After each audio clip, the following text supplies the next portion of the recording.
The hire slow, fire fast mentality is broken. It's wrong. It's no longer the way we should be thinking about it. You've said that. Walk me through that. Yeah, I think a lot of companies like to lean back on that because it feels safe. And, if I make a mistake, it's like, oh, hire slow, fire fast. But it's the biggest lie that's ever been told. You need to be able to hire fast. And if you hire fast, know what you're looking for, you don't have to fire at all. So you hire fast and hire well. Hello, folks, and welcome to our Unicorn Leadership Podcast. We've got Adam Gellert here with us. This is where we interview amazing leaders like himself to really unpack this season's theme, which is the David versus Goliath of teams. What makes these small yet mighty teams that are able to overcome the competition to really win?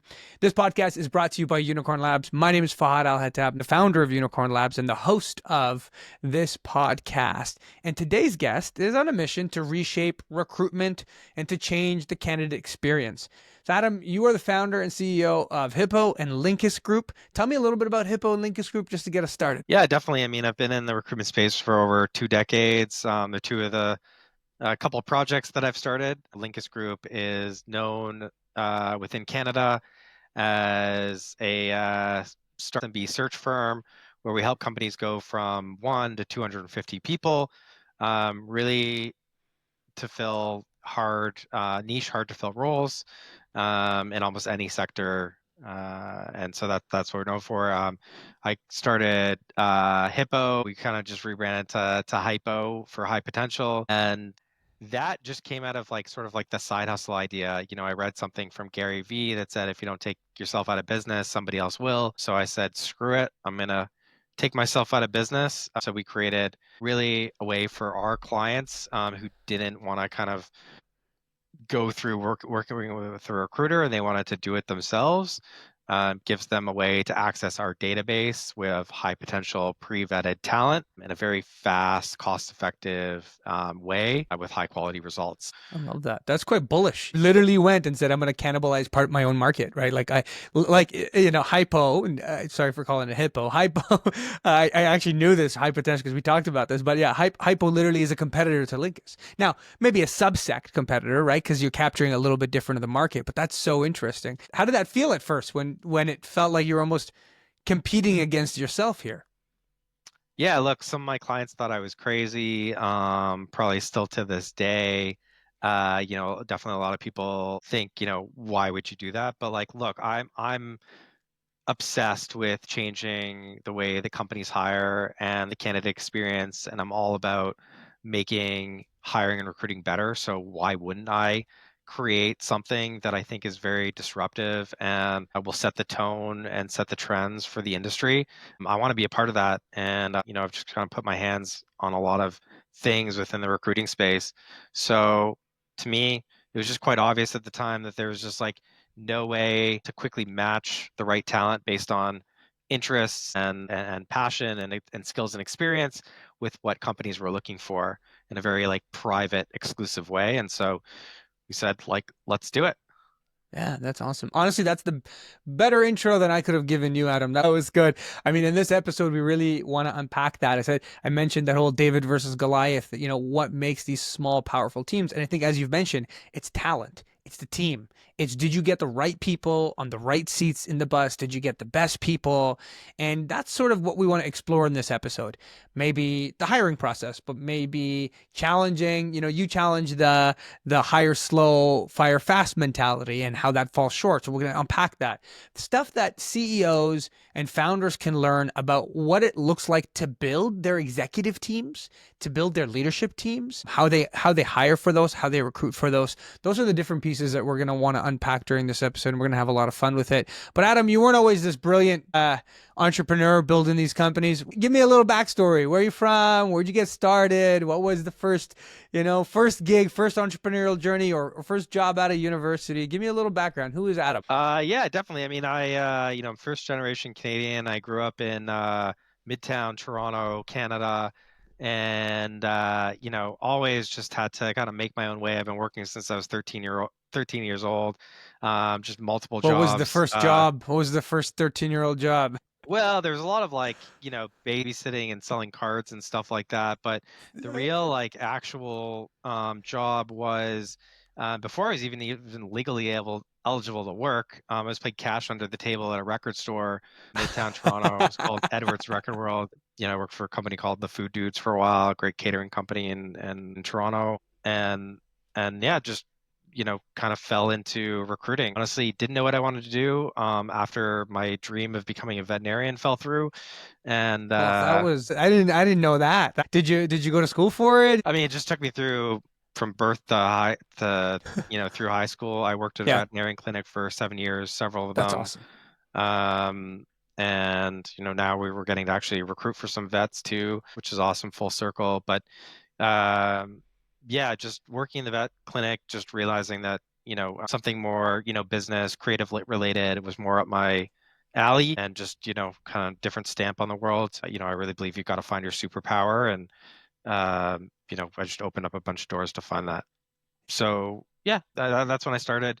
We've been building it up for almost 2 decades now. So Love that. I love the grit, man. That's yeah, 2 decades. I mean, you know what? That's how long it takes to build a really good, healthy business. It takes time. I think that's the that's part of it, right? So Adam, let's go through, think about the some of the founders and tech companies that you've worked with or that you continue to work with. When it comes to like hiring key leadership roles, what are some of the mistakes you see people make there? Most founders fire their first VP of sales because it's a mishire, right? Like they hire the wrong person, it's the wrong fit, it's the wrong, they don't have a sales team actually built out and they bring in someone senior too early or whatever it is, right? yeah, it's honestly always comes down to the business problem that the company needs to solve. So that's all jobs are, is a business problem that the company needs to solve. Oftentimes in executive leadership, I mean, sometimes you want somebody who's done the movie before, comes in already with that experience because that's kind of required. You need to have a different set of budget for that. So, founders need to be kind of realistic. If you want a, needle in the haystack, the like spear of the perfect candidate, which is what we focus on. We only headhunt talent, right? Is just like, yeah, identifying, what are the needs and where that person should come from, and is it potential or is it experience that that person's going to have? Yeah, yeah.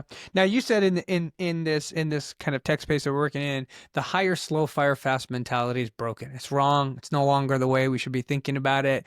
You've said that. Walk me through that. Help me understand. What's the myth busting here, or what's the way we have to look at it differently if that was more traditional? Yeah, I think a lot of companies like to lean back on that because it feels safe. And, if I make a mistake, it's like, oh, hire slow, fire fast. But it's the biggest lie that's ever been told.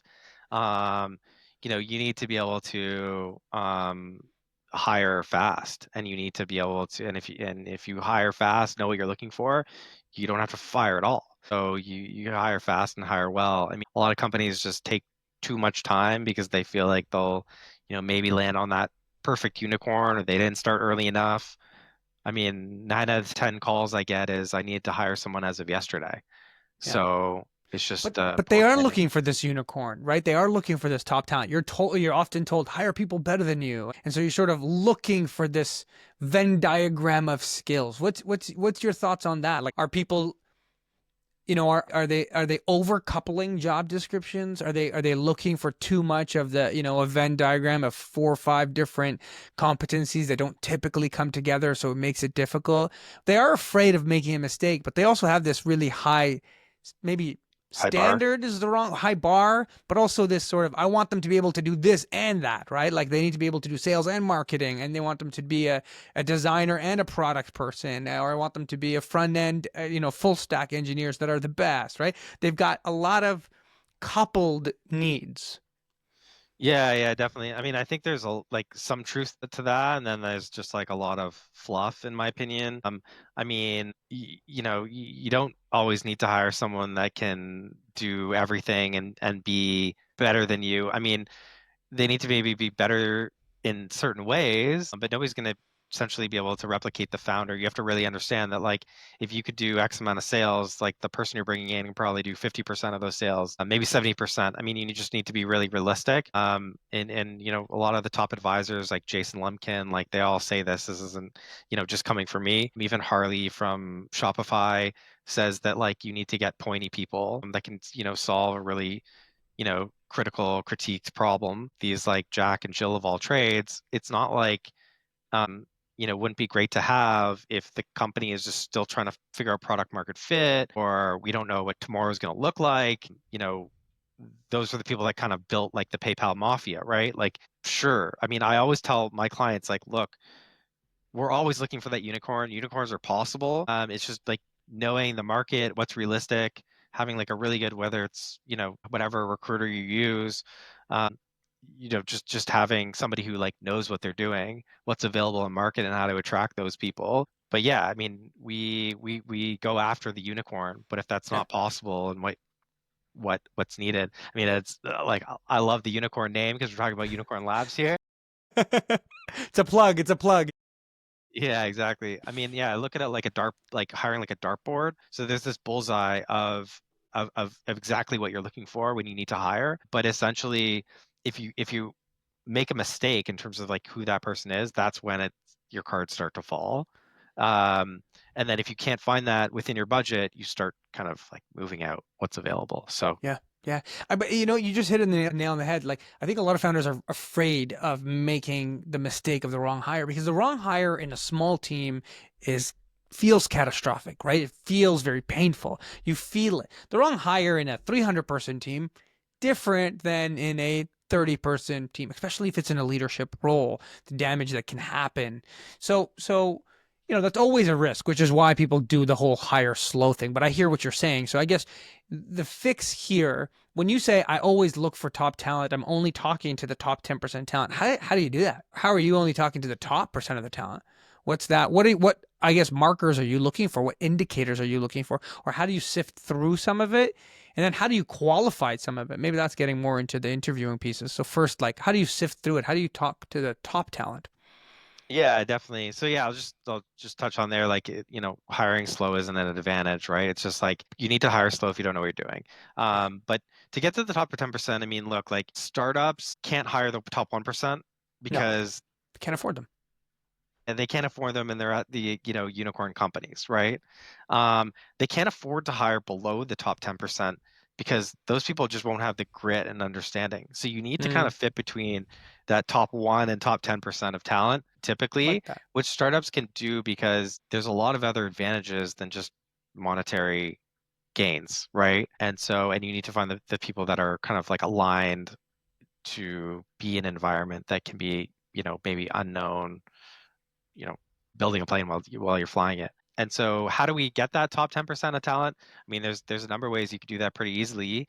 One, you want to be known as the person to contact when you're looking to hire, or get hired. So we have, most of the people that contact us are confidentially looking, and they know us as leaders in the space. So they call us and say, "Hey, if you hear of anything," they also call us for advice because we try to set the bar in terms of what's on trend and how people should be looking at career trajectory. Good. Just to jump Yeah. in on Adam for a second, I think that's actually an unstated superpower. Like, the unstated superpower here is when I, as a business, go searching for talent, I have to search for the talent that's available. But you get the talent to step before when they're starting to look, but they don't want anyone to know. Like, that's actually right, because a lot of the highest performers still have jobs. They're not actively like, applying and do that. And so we always say, like, how do you find the top performers who already have jobs? And so you're like the secret power of Linkus Group or Hypo is like it's that you're getting them before, right? That's a really interesting thought. Like, it just came across my mind that I wanted to highlight. Sorry, keep going, keep going. Oh yeah, absolutely. Like that's exactly why we built Hypo and the product so that companies could access that talent that will kind of put up their hand when they're looking anonymously, like candidates sign up anonymously. It's not just the role we're working on. We're looking at the whole company like holistically. And if there's a candidate, even 2 years later, we'll be able to put that in. I mean, we just hired a CRO for a company I've been working with for 15 years. They didn't have a role posted. And that's just like one of like 1,000 examples of jobs that we get filled. Um, but I knew that this candidate had, the ability to connect with this founder and a vice versa. And so we're creating opportunities. It's not just opportunities that are available. I always find that like a lot of recruiting agencies kind of like lean on this like very old school thing of like we have a database, we have somebody in our back pocket. I hate that because people aren't, just waiting in the sidelines. You Yeah. have to have a pulse on the Mm, industry. I need to know that you're serious about hiring. We need to figure out what you're looking for, because what you think you want is probably not what you need. mm. And there's a lid for every pot. I mean, it like what somebody who's great at Shopify, like, might not be great for you for, one or a thousand reasons. Yeah. Yeah. I think that definitely happens, right? That sort of bias towards, oh, you worked at Apple, oh, you worked at Google, oh, you worked at Shopify, therefore you must be great, right? Like they're when these larger companies, Shopify, Apple, all of them who are more corporate at this point, they have people who are extremely specialized. They are extremely pointy, and sometimes in that case, maybe would you say they're too specialized for when they shift over to startups? I always find that interesting. Like some people make the shift over to startup and do well. Some people make a shift over to startup from a more corporate and don't do well. They want more defined processes, more defined roles. The chaos of a startup, of a 20, 50 person startup is still too much uncertainty and ambiguity for some of them. Yeah, definitely. I mean, you hit on so many good points there, and this is like, what a lot of companies, startups struggle with. Every day is going to be different, that there are going to be Mm, certain stresses that, you might not know what you're doing tomorrow, that the processes or the resources that you had, at a company like Google, and the other, minds and talent that you had previously, aren't the same. It's kind of like the Mighty Ducks, right? Like when they like had like not a great team, and it's like everyone needs to come together. That's like the startup. Whereas like you have like a stacked team, right? Where everyone's like a top performer. I mean, I'm not saying that they're not top talent, but they have other players on their team that elevate them. Like yes. Gretzky elevated Messier, Hmm. and so would he have done the same on another team? Maybe, but probably not to that elite level.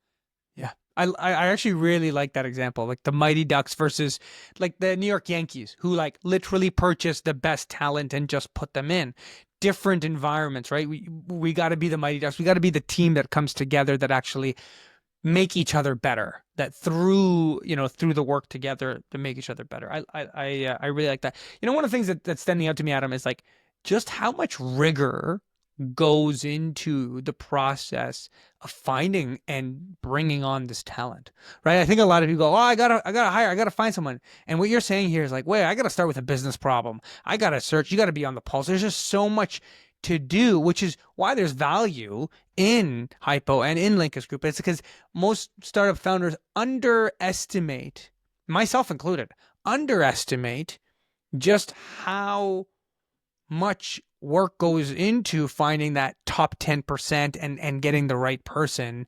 Yeah, it's quite interesting. Adam, you've got another thought here. You mentioned to us in some of the pre-interview, you said, well, some companies they do the hire slow, fire fast.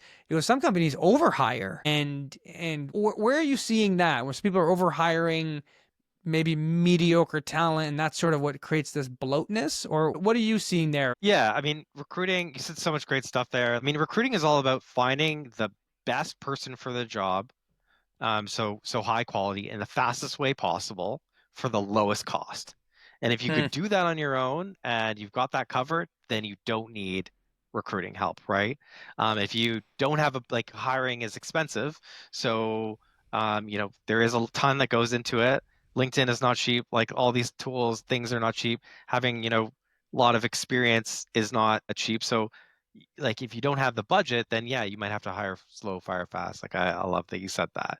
Um, but in terms of like how to get people into the right seats, it's like understanding the entire scope of the market, right? So then do you have any tips and tricks for the people who are doing recruitment in house? Like how do you guys do certain interview tips and tricks? I would say interviews are bullshit. Like you can walk through and you can talk through it, but how does that convince you that this talent is the right talent? Yeah, I mean, like first of all, you want to know the business problem you want to solve. I know I've said that before, but like you just know what you're looking for, what good looks like when you see it, when and why, and where you need to hire, what's the market going to look like based on, your budget and requirements, and then, focus in on, three interviews. I mean, Google says that like beyond four, you're not really making any changes. So I see all these companies because people are scared about making bad hire or wrong hire, and they try and you know make that seem better by having more interviews, which like doesn't really help them. There's no data behind it. And so yeah, just streamlining that interview process, how to make those decisions in terms of, I think one of your other questions was like interview questions or tests. I mean, you want to cram all those things in there that are related to the job. Like, don't try and trick candidates into questions like how many golf balls fit in a bus if that's not part of their job. And I see that sometimes candidates take jobs and it was kind of sold to them differently than during the interview. So you need to make sure that you're transparent. You tell all the good, bad, ugly. Hey, we might not hit our runway in 6 months from now. Hey, like you have to be in the office. If you sign off at 5 o'clock, it's gonna piss this person off. Just everything, even if it, might get that person not take the job, tell them, because trust me, Hmm. trying to replace someone is much more painful. So giving people like insight into what the job is. So if like they're going to be on the phone doing a cold call, like I just thought it was crazy of how many companies that I saw that hired somebody without showing them a demo of the product. Hmm. Right. And I don't know why that candidate would have taken the job. Or you're selling events and they've never been to an event before. Like bring them to one of your events, show them a, video, like walk them through the door. Who are other people in the company? I mean, people always leave jobs because it wasn't the way it was sold to them. Not because of money, sometimes because of the leader, like they didn't have enough face time with the leader. So just in those 3 interviews, just make sure that you're giving people kind of like you're putting on a VR headset and you know exactly what it's going to be like to walk through the door. I mean, that's a really good point. So Adam, like, have you seen like what do you see top talent evaluating for? Yeah, candidates that are high quality are looking for the same things the companies are looking for. Like it's funny that, both companies and candidates want the exact same thing, but they just have different ideas how to get there. And Hmm. so, they want transparent like information, like, is the company doing well? Is it not? If it's not, fine. Like I'll at least know what I'm getting into. It's like dating, right? Just tell me what I'm getting into so that I know that I'm making the right decision. Yeah. We don't have to get married tomorrow, but I at least want to know if I want to continue this conversation, right? Yeah. So we found when we created our product that the number one thing that made somebody kind of raise their hand that they were looking for a new job was location. So, how close it is to my Hmm. house, obviously like pre-remote, a ton of remote options. And now people are kind of still looking for the same thing, so transparently good candidates ask those questions. What's it like? Then they want to know like growth potential. So who works there? How long have they been working there? Am I going to learn from them? Do you think they might leave in the next six Hmm. months and I'm going to lose that person because I'm jumping on board because that person's available, right? Like, same with the sports team. Maybe they're joining because LeBron's there, right? Yeah. It's just Yeah. all these factors. And then, alignment in terms of like what they want to be doing. So like if I'm, maybe a developer, maybe it's like, I could work on any stack, or I want to work on a specific stack, or I want to solve this problem for Alzheimer's, whatever the challenge and the passion is. It's like, am I going to be able to wake up tomorrow, even if it's hard to be able to do those roles? And then like, obviously compensation plays a big part, but quite honestly, like most people are somewhat aligned on compensation already. It's Yeah. the other things that they typically get wrong. Hmm. That's really interesting. Any other hiring trends or industry shifts you're seeing? That was really good, Adam. I enjoyed that. That even giving me some insights, right? Yeah, I mean, I would say people just tend to overcomplicate hiring. Like it's not that hard, right? Like sourcing and finding candidates is probably the easiest part about recruiting. It's about the alignment, the trust. Like, did people say what they said they were going to say? Did the candidate do the work to figure out if that was actually the right job for them?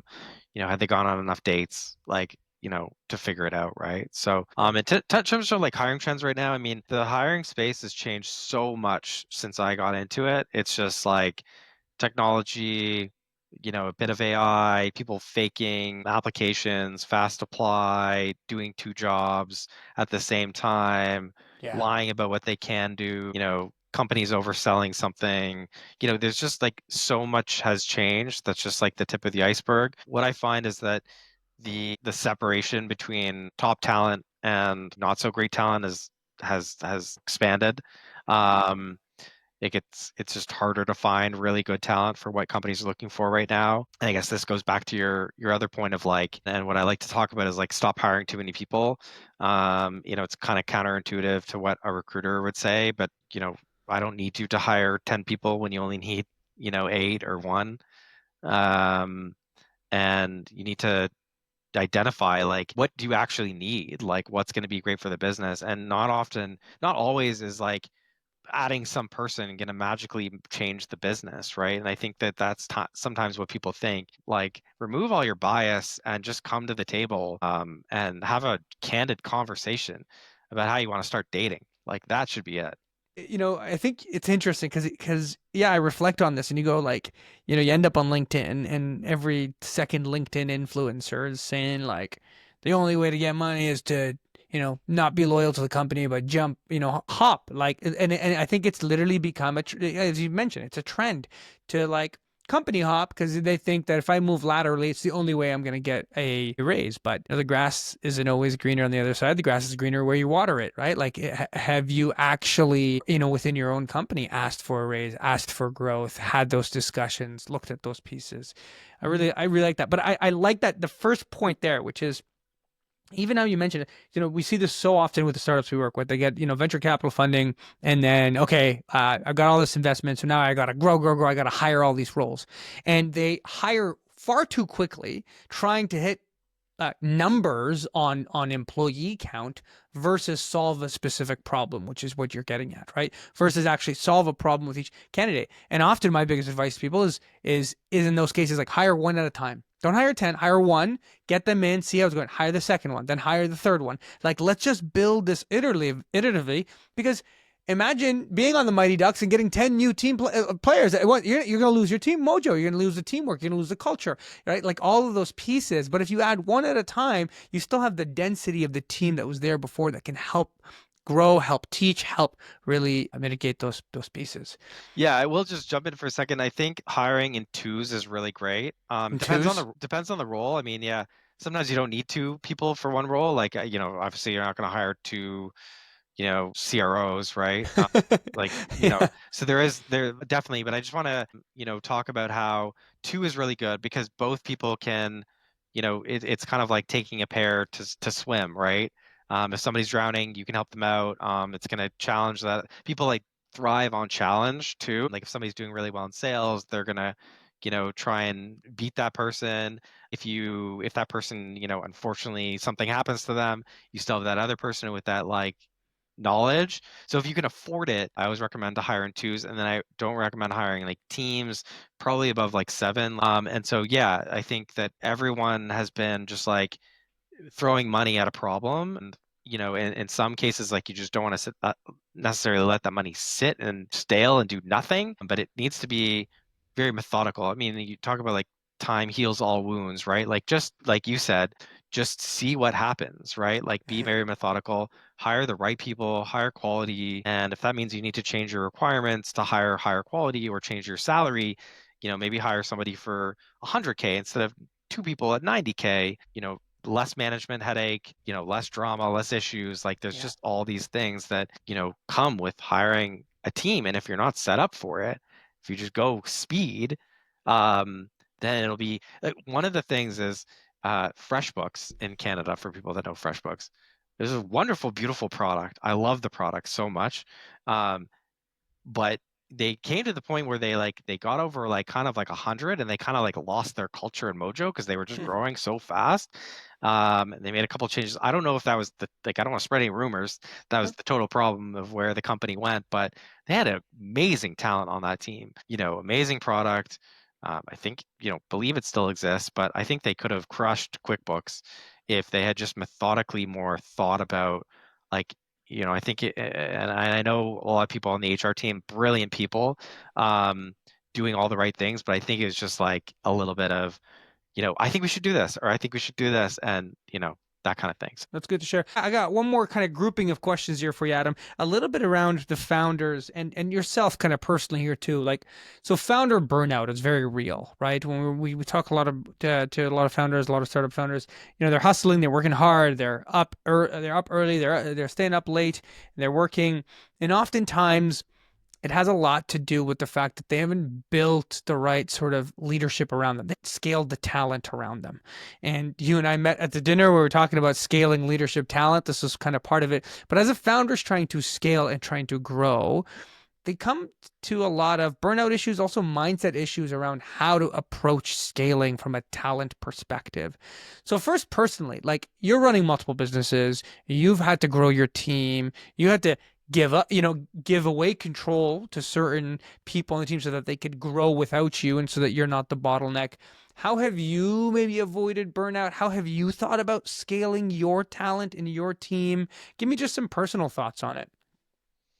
Yeah, I mean, I love this question, especially now because I am feeling like, we are like, I've been working like crazy since I was, 13 years old. Like I said, like I definitely burn the candle at both ends. And I'm just, constantly, I've got six things, 6 to 7 things in my head at once, even during this podcast. But I will say that, personally from experience, in terms of like how I'm managing all these companies over the years, what I've realized is that focus is the biggest hack. It's like being able to say no. I think I just, maybe I felt bad or was trying to be too nice or like, just thinking that I had to open all these doors. But, the more and more I say no, the more weight I feel is lifted off my shoulder. And then I set my calendar by prioritizing and color coding, um, really just based on two things, which is health and wealth.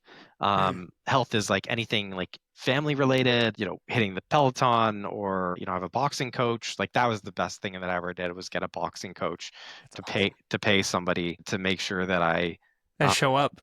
yeah. And honestly, Like like, push myself too, right? Like, cause if you do it on your own, maybe you go 80%. With a coach, you get 110%, right? Like there's that extra bit. yeah, it forces you to do it. Boxing is like basically like a workout for your brain as well because if you I have six things going on in my head at once, I'm gonna get hit. So Mm, it's just I think I really chose the right sport. But anyway, I'll I just like that. end it. No, I like that. I like that. Yeah, I'll Yeah, just end it saying that like, I think what people need to do for burnout is just like set those priorities, like color code their calendar, get tools like Superhuman or whatever is gonna kind of, ease some of the burden and pain.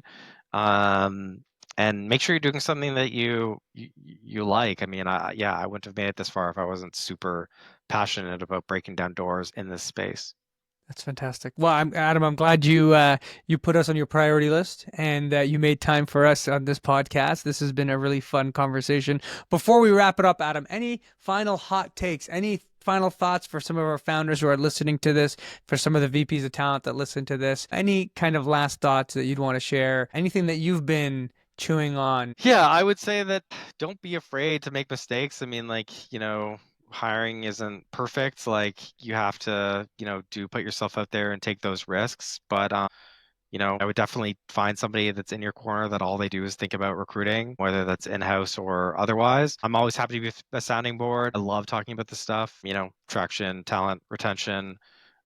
Yeah, I think the last thing is like, yeah, just try to focus on the current team that you have. Like, I really like Netflix's philosophy on now it's like the quotes escaping me, but the keeper test, just to kind of figure out like who in the organization you still want to go to war with, and like just constantly do that like every week. Yeah. And remind folks for the keeper test. The keeper, is it like who would you be upset that would left? Like who would you be upset if they left tomorrow? Or is it who would you try and counteroffer if they left tomorrow? Like that is that they had a specific one I remember. Is that the keeper test you're referring to or no? Yeah, you got it. Yeah. That's exactly Okay. it. Yeah. Yeah. Yeah, who would you pay more to keep, and who would you not be happy losing, like that Yeah. kind of thing. And who would you be happy if they left? Where you'd be like, wait, it's a relief. Maybe I should have got rid of this person.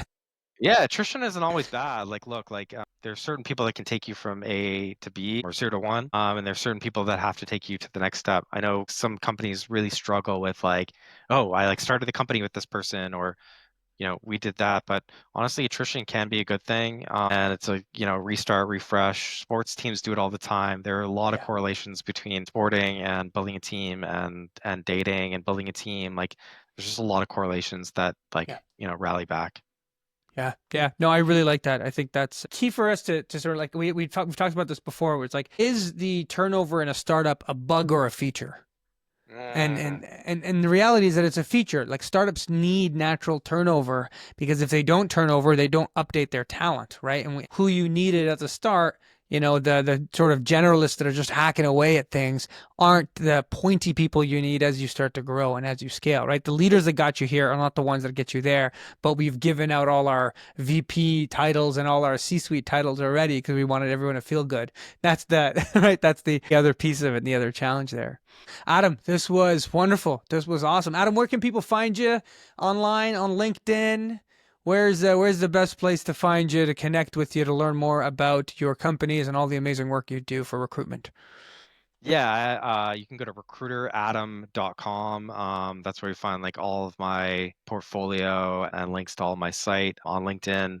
Adam Gellert. There's a couple, but if you see Linkus Group, that's me. And yeah, those are the two best places. I live in both those areas. Awesome. Fantastic. Well, folks, thank you so much for joining us. If you've made it all the way to the end of the episode, we love that we've had you here. If you have any questions for Adam, you have any questions for me, you can always send in your questions. You can find me, Fahd, at unicornlabs.ca. You can find me on LinkedIn or any of our socials. Ask us our questions. Let us get your questions over to Adam. We'll talk to you at our next episode. Thank you. And that's it. That's all for now.